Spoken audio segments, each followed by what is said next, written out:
আচ্ছা, এবার আমরা 20 এর ম্যাথটা দেখবো, খুব ইজি একটা ম্যাথ। আচ্ছা দেখো, এখানে কি বলা আছে, the length of A rectangular reservoir is 5.5 meter, the breadth is 4 meter and height is 2 meter. If the reservoir full of water, যদি ফুল অফ ওয়াটার থাকে মানে পানি দ্বারা একদম পূর্ণ থাকে, what is the volume of the water in litre, ওয়াটারের ভলিউমটা বের করতে হবে লিটারে এন্ড ওয়েটটা বের করতে হবে কেজিতে। বুঝতে পারছো বিষয়টা? আচ্ছা, তো ওয়াটারের ভলিউম বের করতে হলে আমাদের আগে রিজার্ভারের ভলিউম লাগবে। আমরা জানি যে একটা রিজার্ভার যতটুকু ওয়াটার কন্টেইন করে তার ভলিউম আছে তত, এন্ড যদি উল্টাভাবে বলি রিজার্ভারের ভলিউম যত ওয়াটারের ভলিউম হবে তত। ঠিক আছে? আচ্ছা, এবার আসো আমরা তাহলে সেই রিজার্ভারের ভলিউমটা বের করি। তো তোমরা প্রথমে একটু লিখে নিবা সুন্দর করে যে গিভেন, আমি একটু শর্টকাট লিখি, length of reservoir is equal হচ্ছে দেখো 5.5 মিটার, তাহলে breadth of reservoir is equal হচ্ছে 4 মিটার, তাহলে height of reservoir is equal হচ্ছে 2 মিটার। হ্যাঁ, তাহলে ভলিউমটা কত হবে দেখো তো, length into breadth into height, length into breadth into হচ্ছে হাইট, তাহলে 5.5 ইন্টু 4 ইন্টু 2, তাহলে কিউবিক মিটার আসবে।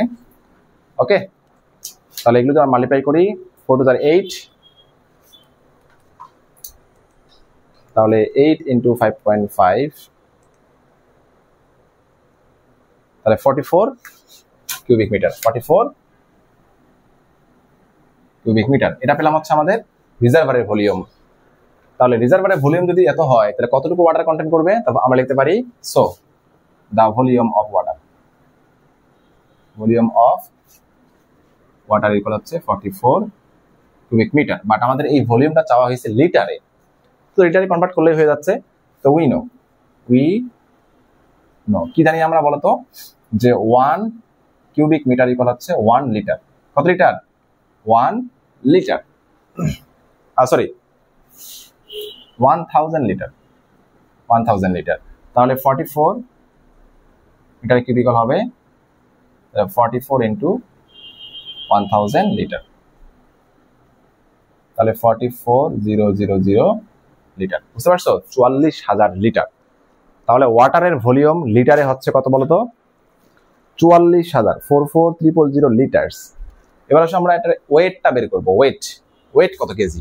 তাহলে আমরা জানি অ্যাগেন এখান থেকে লেখা যায় যে 1 কিউবিক মিটার হচ্ছে 1 কেজি, যে 1 cubic metre weight of, and যে ওই নো এন, এখানে আমরা এন দিই, ওয়েট অফ ওয়াটার। হ্যাঁ, 1 মিটার কিউবিক হচ্ছে 1 কেজি, 1 কেজি। ঠিক আছে, তাহলে এত 1 লিটার, ওয়েট অফ 1 লিটার এটা হচ্ছে 1 কেজি, তাহলে 44,000 লিটার হবে, 44,000 কেজি। ঠিক আছে, তাহলে এইটা আনসার আর এটাও আনসার। সুন্দর করে আনসারে সেন্টেন্সগুলো লিখে দিবা যে কি, the volume of the water equal হচ্ছে 44,000 litre and weight of the water is 44,000 KG. খুব সুন্দরভাবে সেন্টেন্সটা আনসারে লিখে দিবা।